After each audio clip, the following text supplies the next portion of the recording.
After many years of infertility and over 3 years on the adoption waiting list, you get used to waiting for the call. You get excited to be a mother, and then something happens and things fall through. Luckily, we had been blessed with one adoption, so when we got another call from the agency, I was cautiously optimistic. The birth mother had disclosed some drug use, but no alcohol use, and either way, we felt we were ready to expand our family.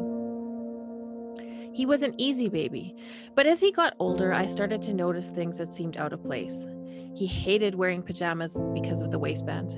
He was slower to answer or follow directions. He didn't like bright lights. He didn't like being held. He had night terrors. And then there was the hyperactivity. He was so busy that we had to put locks on our fridge to keep him and his brother from emptying it every time I left the room.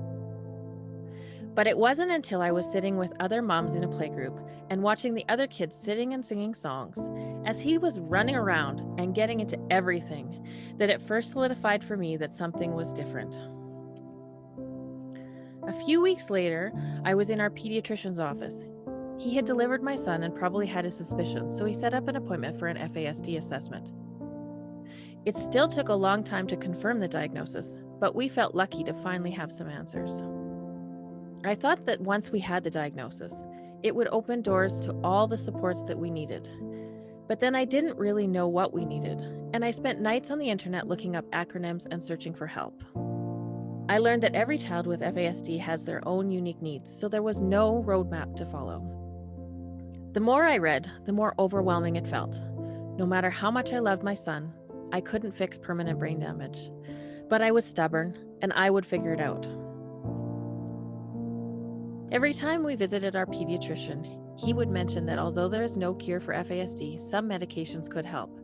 I always told him that I found some new strategy that would get us through. Things like slowing down, simplifying steps, and recognizing his behavior as a result of brain damage all helped, but every day was still challenging.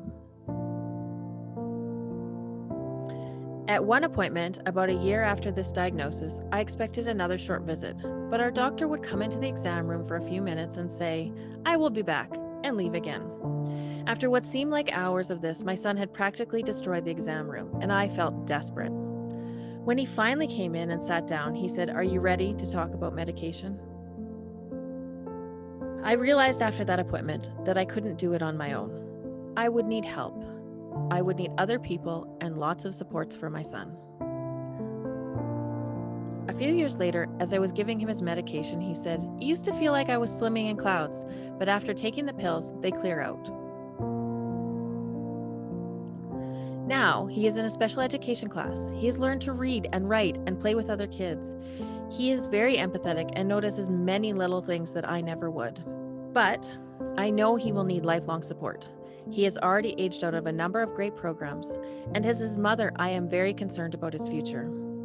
He will have beaten the odds if he graduates high school, lives past 40, is never homeless or addicted.